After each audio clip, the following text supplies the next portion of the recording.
Hey guys, നമ്മുടെ തത്തയുടെ രണ്ടാമത്തെ ചോറൂണാണ് കേട്ടോ ഇന്നെന്ന് പറയുമ്പോൾ നമ്മൾ പോകുന്നത് ശ്രീകൃഷ്ണ ജയന്തിയുടെ അന്നാണ്, ഞായറാഴ്ചയാണ്. ഈ വീഡിയോ എന്നാൽ പോസ്റ്റ് ചെയ്യണമെന്ന് അറിയില്ല.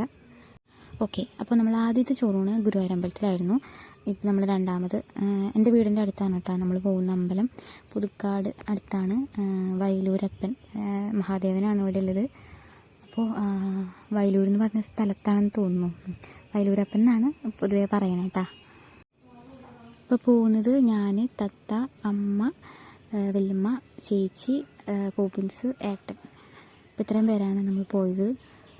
തലേദിവസമേയും നമ്മൾ ബുക്ക് ചെയ്തിട്ടുണ്ടായിരുന്നു. അപ്പോൾ ഒരു 8:30 ആയപ്പോഴത്തേക്കും നമ്മൾ അമ്പല കോമ്പൗണ്ടിലെത്തി. അപ്പോൾ ഞാൻ അമ്മയൊക്കെ കുട്ടീനെയൊക്കെ എടുത്ത് ഒക്കെ വരുമ്പോഴത്തേക്കും നേരം വൈകും. അപ്പോൾ ചേച്ചി വേഗം പോയിട്ട് ടിക്കറ്റൊക്കെ എടുത്തു. ഈ അമ്പലത്തിൽ നമ്മൾ നേർന്നത് എന്താണെന്ന് വെച്ചിട്ടുണ്ടെങ്കിൽ, ഇവിടെ ഇവിടെ കപ്പിൾസിനായിട്ടൊരു വഴിപാടുണ്ട്. അതായത് ഭാര്യയ്ക്കും ഭർത്താവിനായിട്ടൊരു വഴിപാടുണ്ട്. അതിനെക്കുറിച്ച് ഡീറ്റെയിൽസ് വേണമെങ്കിൽ ഞാൻ ഒരു വീഡിയോ ചെയ്യാം കേട്ടോ.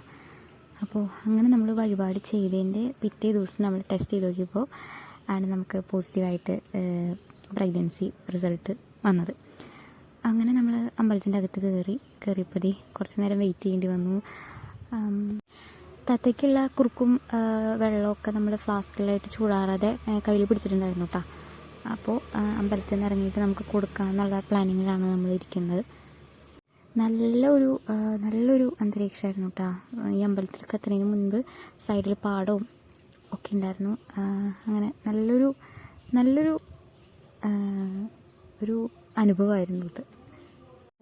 നമ്മുടെ തത്തയുടെയും അതുപോലെ വേറെ 2 കുട്ടികളുടെയും ചോറുണ്ടായിരുന്നു ഇന്ന്. അപ്പോൾ നമ്മൾ ലാസ്റ്റ് നമ്മളായിരുന്നു. അങ്ങനെ നമ്മൾ ചോറ് കൊടുക്കുകയാണ്. ചോറ്, പായസം, കുറച്ച് പുളി, നമ്മുടെ വാളംപുളി, ഉപ്പ്, ഇതൊക്കെയായിരുന്നു കേട്ടോ. നെയ്യ് ഇത്ര ഉണ്ടായിരുന്നു. ഞാൻ പറഞ്ഞല്ലോ, റിസൾട്ട് അതായത് നമ്മൾ വഴിപാട് ചെയ്തതിൻ്റെ പിറ്റേ ദിവസം ടെസ്റ്റ് ചെയ്തപ്പോൾ റിസൾട്ട് പോസിറ്റീവായിട്ട് കിട്ടിയപ്പോൾ എൻ്റെ അമ്മ മനസ്സിൽ വിചാരിച്ചിട്ടുണ്ടായിരുന്നു, അപ്പോൾ വയലൂരപ്പൻ്റെ അടുത്ത് വെച്ചിട്ട് നമുക്ക് കുഞ്ഞിന് ചോറോട് കൊടുക്കണം. അങ്ങനെ അമ്മ നേർന്നിട്ടുണ്ടായിരുന്നു. അങ്ങനെ ചോറുണ്ടായിരുന്നു, പിന്നെ പായസം ഉണ്ടായിരുന്നു, പിന്നെ വാളംപുളി ഉണ്ടായിട്ടുണ്ടായിരുന്നു, പിന്നെ കുറച്ച് ഉപ്പുണ്ടായിരുന്നു, പിന്നെ നെയ്യുണ്ടായിരുന്നു. ആദ്യം എന്നിട്ട് നമുക്ക് തീർത്ഥം ഞാൻ കൈ നീട്ടി എനിക്കും കിട്ടുമെന്ന് വിചാരിച്ചിട്ട് അങ്ങനെ ആദ്യം തീർത്ഥം കിട്ടി. തീർത്ഥം ഏട്ടൻ്റെ കയ്യിൽ കൊടുത്ത, പക്ഷേ ഏട്ടന് കൊടുക്കാനായിട്ട് കൈപ്പാങ്ങ് ശരിയല്ലായിരുന്നു. അപ്പോൾ ഞാൻ കൊടുത്തു. തത്തയ്ക്ക് നല്ല ദാഹം ഉണ്ടായിരുന്നു തോന്നുന്നു. തത്ത കൊടുത്തപ്പോഴൊക്കെ മഡ് എന്ന് പറഞ്ഞ് കുടിക്കണ്ടായിരുന്നു. എന്നിട്ട് അപ്പോൾ ഞാൻ 2 തുള്ളി തലയിലും കൂടി ഇറ്റിച്ചു. തത്തയ്ക്ക് മാത്രമല്ല എല്ലാവർക്കും വിശപ്പുണ്ടായിരുന്നു. തത്തയുടെ പോപ്പിൻസിനും ഒക്കെ നല്ല വിശപ്പുണ്ടായിരുന്നു. കാരണം നമ്മളൊന്നും രാവിലെ ഒന്നും കഴിച്ചിട്ടുണ്ടായില്ല.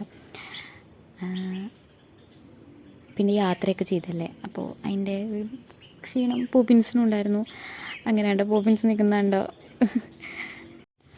അപ്പോൾ അങ്ങനെ അതേ തത്തയ്ക്ക് കുറി തൊട്ട് കൊടുക്കുക കേട്ടോ. അച്ഛനാണ് ആദ്യം കുറി തൊട്ട് കൊടുത്തത്. ഒരു തട്ട തൊട്ടുള്ളൂ, നമ്മളൊന്നും തൊട്ടില്ല. അച്ഛൻ മാത്രം കുറി തൊട്ട് കൊടുത്തു. അത് കഴിഞ്ഞിട്ട് നമ്മളിത് ചോറ് കൊടുക്കാൻ തുടങ്ങിയിട്ടാ.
അമ്പലത്തിൽ ചെന്ന് കഴിഞ്ഞപ്പോഴാണ് അവർ ചോദിച്ചത്, ചോറൂണിന് റെസിപ്റ്റ് എടുത്തപ്പോഴാണ് ചോദിച്ചത്, അടിമ കിടത്തുന്നുണ്ടോ എന്ന് ചോദിച്ചത്. അപ്പോഴാണ് അത് നമ്മളങ്ങനെ ചിന്തിച്ചിട്ടുണ്ടായിരുന്നില്ല. അപ്പോൾ അടിമ കടത്താമെന്ന് കൂടി വിചാരിച്ചു. അടിമ കടത്തുക എന്ന് പറഞ്ഞിട്ടുണ്ടെങ്കിൽ നമ്മൾ കുട്ടീനെ ഭഗവാന് സമർപ്പിക്കുന്നതായിട്ടാണ് കേട്ടോ. അതെങ്ങനെ ചെയ്യാമെന്ന് വെച്ചിട്ടുണ്ടെങ്കിൽ അതായത് കുട്ടിയുടെ അമ്മ കുട്ടീനെ അവിടെ ഒരു പലക പോലൊരു സംഭവം കണ്ടു, ഒരു നീല കളറിൽ. അതിൽ ഞാൻ കുട്ടീനെ കടത്തിയിട്ട് അതായത് ഭഗവാന് കൊടുത്തിട്ട് തിരിഞ്ഞു നോക്കാതെ അമ്പലത്തിൻ്റെ പുറത്തേക്ക് പോവും. അപ്പോൾ നമുക്കറിയില്ലായിരുന്നു പട്ടുതുണിയൊക്കെയാണ് ഇടേണ്ടത്, നമുക്കറിയില്ലല്ലോ. നമ്മളിവിടെ വന്നപ്പോഴാണ് അതിനെപ്പറ്റി ചിന്തിക്കുന്നത് തന്നെ. അപ്പോൾ നമ്മുടെ കയ്യിലുണ്ടായിരുന്ന ടർക്കി തന്നെ നമ്മൾ വിരിച്ചു വിട്ടാൽ. പട്ടുതുണി ഞാൻ കണ്ടത് തൊട്ട് മുമ്പുള്ള ഒരു അടിമ കടത്തിയപ്പോഴാണ് ഞാൻ പട്ടുതുണിയിലാണ് കിടത്തുക എന്നൊക്കെ മനസ്സിലാക്കിയത്. അങ്ങനെ നമ്മളവിടെ കിടത്തി ദക്ഷിണ, അതായത് അത് ചെയ്യുന്ന ആൾക്കുള്ള പറഞ്ഞിരുന്ന ആൾക്കുള്ള ദക്ഷിണ കേട്ടോ അവിടെ നമ്മൾ വെച്ചത്. ഇത് ഞാനപ്പോൾ കുട്ടീനെ കിടത്തുക കേട്ടോ. അപ്പോൾ എനിക്ക് ഒരു ചെറിയ വിഷമം, നമ്മൾ കുട്ടീനെ കിടത്തിയിട്ട് അങ്ങനെ തിരിഞ്ഞു നോക്കാതെ പോവുക, എന്തോ ഒരു മാനസികമായിട്ടൊരു എന്തൊക്കെയോ ഒരു ഫീലിങ്സ് തോന്നിയിട്ടാണ്. ഞാനൊരു ഉമ്മയൊക്കെ കൊടുത്തിട്ട് തത്തേനെ അവിടെ കമത്തി കിടത്തി. തത്തയ്ക്ക് കമന്ന് കിടന്നാൽ തത്ത കരയില്ല, പക്ഷെ മലത്തി കിടത്തിയിട്ടാണ് ഞാൻ പോകണമെങ്കിൽ ഞാൻ പോണത് കണ്ടിട്ട് തത്ത ചിലപ്പോൾ വിഷമം കാണിച്ചേനെ. അപ്പോൾ കമത്തി കിടത്തിയിട്ടുണ്ടെങ്കിൽ തത്തയ്ക്ക് ഭയങ്കര ഇഷ്ടമാണ്, കുറച്ച് നേരം അങ്ങനെ കിടക്കും. അങ്ങനെ ഞാൻ കമത്തി കിടത്തി.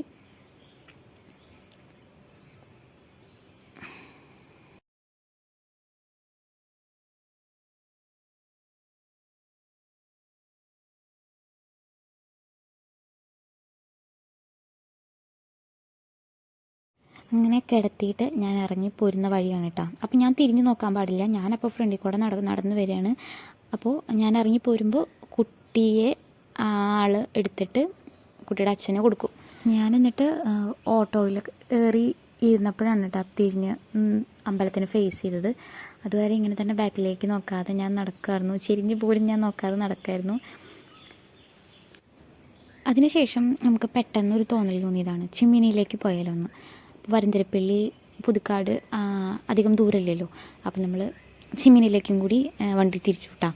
അപ്പോൾ പോണ വഴിക്കൊക്കെ സൈഡിൽ കാടാണല്ലോ, അപ്പോൾ സൈഡിലൊക്കെ ആന കുത്തിമറിച്ചിട്ട മതിലുകളും കാര്യങ്ങളൊക്കെ കാണുമ്പോൾ എൻ്റെ ഉള്ളിൽ സത്യം പറഞ്ഞാൽ നല്ല തീയായിരുന്നു കേട്ടോ.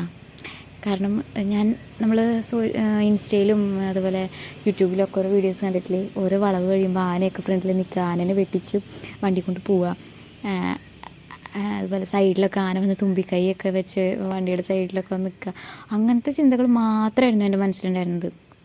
അപ്പോൾ ഓരോ വളവ് തിരിയുമ്പോഴും ഞാൻ പേടിച്ചിരിക്കുന്നുണ്ടായിരുന്നേ, കരയാറായി ഞാൻ സത്യം പറഞ്ഞാൽ.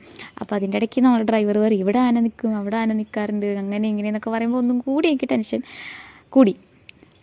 അങ്ങനെ ഒരു 5-6 കിലോമീറ്റർ നമ്മൾ കാട്ടിൻ്റെ ഉള്ളിൽ കൂടെ സഞ്ചരിച്ച് വരുമ്പോഴാണ് അവിടെ എൻട്രി ഉള്ളത്. 40 രൂപയാണ് ഒരാൾക്ക്. അങ്ങനെ നമ്മൾ 6 പേരുണ്ടായിരുന്നു. അങ്ങനെ 6 പേർക്കും ടിക്കറ്റ് ആയിട്ടുമ്പോൾ എടുത്തിട്ട് അവിടെ നമ്മുടെ പേരും അഡ്രസ്സും ഒക്കെ അവിടെ നോട്ട് ചെയ്യണം കേട്ടോ. അതൊക്കെ കഴിഞ്ഞിട്ടാണ് നമ്മളെ കടത്തി വിടുള്ളൂ. അങ്ങനെ നമ്മൾ ഡാമിൻ്റെ പരിസരത്ത് എത്തിയിട്ടാണ്. നമ്മൾ കയ്യിൽ പാല് കരുതിയിട്ടുണ്ടായിരുന്നു, കുറുക്കും കരുതിയിട്ടുണ്ട്. പാല് നമ്മൾ ഇടയ്ക്കിടയ്ക്ക് കൊടുക്കുന്നുണ്ടായിരുന്നു. അങ്ങനെ ഡാമിൻ്റെ പരിസരത്ത് എത്തിയപ്പോൾ നമ്മൾ വണ്ടി പാർക്ക് ചെയ്തിട്ട് വണ്ടിയിലിരുന്നിട്ട് കുട്ടിക്ക് കുറുക്കൊക്കെ കൊടുത്തു കേട്ടോ. അങ്ങനെ ഓക്കെ ആയി, തത്ത ഓക്കെ ആയിട്ട് നമ്മൾ പുറത്തേക്ക് ഇറങ്ങി. അപ്പോൾ എനിക്കിവിടെ വലുതായിട്ട് കാണാനുണ്ട് എന്നായിട്ടൊന്നും തോന്നിയില്ല. ആ യാത്രയാണ് പിന്നെയും നമുക്ക് കുറച്ചുകൂടി ഒരു എന്താ പറയുക യാത്രയാണ് കുറച്ചൊരു സ്പെഷ്യലായിട്ട് എനിക്ക് തോന്നണേ. അവിടെ ചെന്ന് കഴിയുമ്പോൾ നമ്മൾ പീച്ചിയിലൊക്കെ പോയിട്ടുള്ളവരാണെങ്കിൽ ഇവിടെ ചിമ്മിനി ഡാമിൽ കാര്യമായിട്ട് കാണാനൊന്നുമില്ല. അവിടെ എവിടെയും കുറച്ച് ഊഞ്ഞാലുകളുണ്ട്. പിന്നെ നമ്മൾ ഡീറ്റെയിൽ ആയിട്ട് കാണാത്തതുകൊണ്ടാണോ എന്നറിയില്ല, 2-3 വ്യൂ പോയിൻറ്റ്സ് ഉണ്ട്. അപ്പോൾ വേറെ എന്തെങ്കിലും കൂടി ഉണ്ടെങ്കിൽ അത് കണ്ടിട്ടുള്ളവരാണെങ്കിൽ ഒന്ന് കമൻറ്റ് ചെയ്യാം കേട്ടോ. നമുക്ക് ഇനിയും പോകണമെന്ന് ആഗ്രഹമുണ്ട്. കാരണം അതിലെ കൊട്ടവഞ്ചി യാത്രയുണ്ട് കേട്ടോ. ആ യാത്ര നല്ലൊരു അനുഭവമാണേ. അപ്പോൾ അതൊന്നും എന്താ പറയുക, പേടിയും ടെൻഷനൊന്നും ഇല്ലാണ്ട്, പേടിയെന്ന് പറയുമ്പോൾ നമ്മൾ വനത്തിൽ കൂടെ വന്നതാണ് കേട്ടോ. ആ കാട്ടാനയായിരുന്നു എൻ്റെ ഭയങ്കര പേടി സ്വപ്നം. അപ്പോൾ ഇനി വരുമ്പോൾ അതൊന്നും ഇല്ലാതെ നമുക്കൊന്ന് എൻജോയ് ചെയ്യണമെന്ന് ആഗ്രഹമുണ്ട്. അപ്പോൾ ഇനിയും ഒരു ദിവസം കൂടി വരണം. നല്ല വെയിലുണ്ടായിരുന്നു, പൊരി വെയിലായിരുന്നു. തലയിലൊക്കെ തൊട്ട് നോക്കുമ്പോൾ ഭയങ്കര ചൂടായിരുന്നു. അങ്ങനെ നമ്മൾ അവിടെ ഒരു വ്യൂ പോയിൻ്റ് പോലെ ഉണ്ടായിരുന്നു, ഒരു ഡാം. അത് കണ്ടു കഴിഞ്ഞ് നമ്മൾ തിരിച്ച് വന്നു കേട്ടോ. ഞാൻ പറഞ്ഞില്ലേ ആ ഊഞ്ഞാലുകളുണ്ടായിരുന്നു, ഇങ്ങനത്തെ 2 ഊഞ്ഞാൽ ആ കിടക്കുന്ന ഭാഗത്തുണ്ടായിരുന്നു കേട്ടോ. അങ്ങനെ ഞങ്ങളൊരു ഫാമിലി പോലില്ലേ, ബ്ലൂ കളറ്. തത്തയ്ക്കും അങ്ങനെയൊന്ന് ആടുന്നത് ഭയങ്കര ഇഷ്ടമായിട്ടാണ്. നമ്മൾ 3-4 വട്ടം അങ്ങനെ ആടി 3-4 വട്ടമല്ല, കുറച്ച് നേരം ആടിയിരുന്നെങ്കിൽ ശരിക്കും ഉറങ്ങിപ്പോൾ. അത് കഴിഞ്ഞിട്ട് പിന്നെ നമ്മൾ പോയത് കൊട്ടവഞ്ചി കയറാനായിരുന്നു കേട്ടോ. 4 പേർക്ക് 400 രൂപയാണ്. അപ്പോൾ എനിക്ക് ചെറിയ ടെൻഷൻ ഉണ്ടായിരുന്നു, പക്ഷേ എല്ലാവരും ഇങ്ങനെ കയറുന്നത് കണ്ടപ്പോൾ നമുക്കും കയറുന്നുണ്ടായിരുന്നു. തത്തേനെ ഞാനപ്പോൾ അച്ഛൻ്റെ കയ്യിൽ കൊടുത്തിട്ട് ഞാൻ പോന്നു കേട്ടോ. അച്ഛൻ്റെ കയ്യിലിരിക്കുമ്പോൾ തത്ത അങ്ങനെ വലിയ വാശി പിടിച്ച് കരയാറൊന്നുമില്ല. അമ്പലത്തിൽ നിന്ന് ഇറങ്ങിയിട്ട് നമ്മൾ ഫുഡ് കഴിച്ചിരുന്നു കേട്ടോ, അത് ഞാൻ പറയാൻ മറന്നു. അത് കഴിഞ്ഞിട്ട് നമ്മൾ ഡാമൊക്കെ കണ്ടു കഴിഞ്ഞ് നമ്മൾ നേരെ വീട്ടിലേക്ക് പോയി. അപ്പോൾ ഇതൊക്കെയായിരുന്നു ഇന്നത്തെ വിശേഷങ്ങൾ. ഇന്നത്തെ അല്ല, കഴിഞ്ഞ ഞായറാഴ്ചത്തെ ശ്രീകൃഷ്ണ ജയന്തിയിൽ തത്തയുടെ ചോറ് കൊടുക്കാൻ പോയ ആ ദിവസത്തെ പ്രത്യേകതകളും കാര്യങ്ങളും. അപ്പോൾ വീഡിയോ ഇഷ്ടമായിട്ടുണ്ടെങ്കിൽ, എന്നെ ഇഷ്ടമായിട്ടുണ്ടെങ്കിൽ ലൈക്ക് ചെയ്യുക. അപ്പോൾ താങ്ക് യു, ബൈ.